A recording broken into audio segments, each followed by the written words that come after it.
My name is Quinn Flanagan. I'll be going over ESPN and how they use consumer behavior strategies to kind of influence sports fans like myself.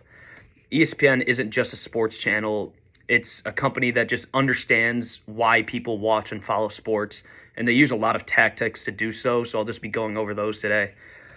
One of the biggest consumer behavior concepts ESPN uses is social identity theory.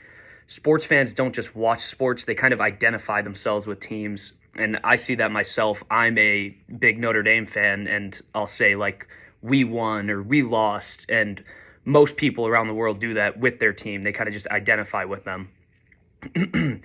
ESPN kind of leans into this by promoting rivalries, debates, and just fan identity in general. Shows like First Take thrive because people can emotionally connect with these reporters that are just debating throughout the whole episode. When ESPN kind of taps into that identity, fans keep watching because they have their loyalty validated. So when they're debating Notre Dame on the TV, I'm glued to the TV, just sticking around watching because I love to hear what they have to say. ESPN also uses emotional and experiential marketing.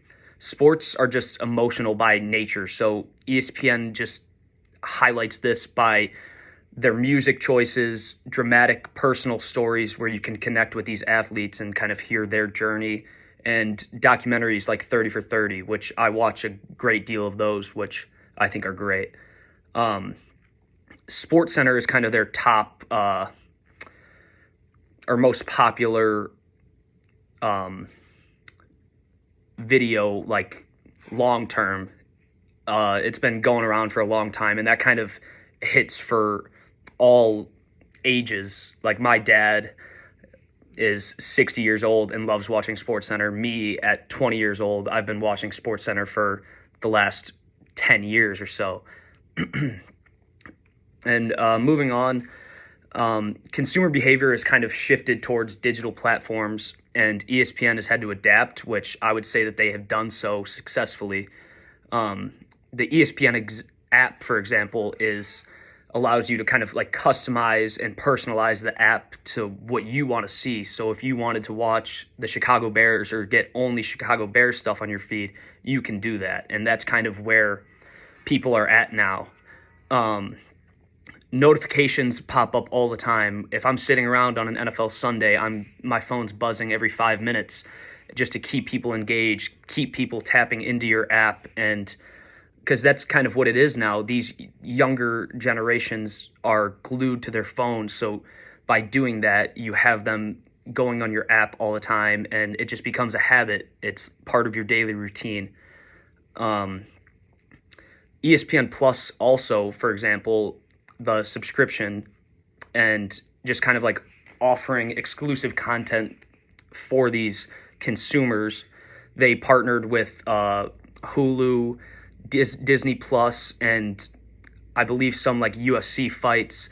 And now people are more likely to buy that subscription because you're gaining more from it.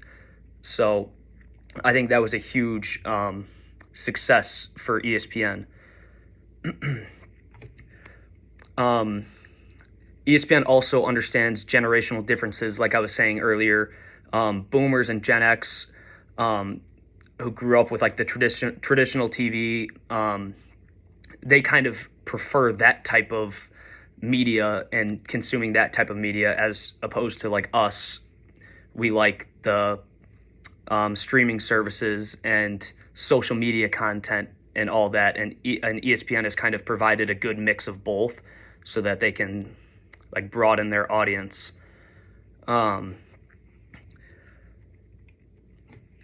ESPN has just been successful because it understands how people like to consume their media on a psychological level and many other levels.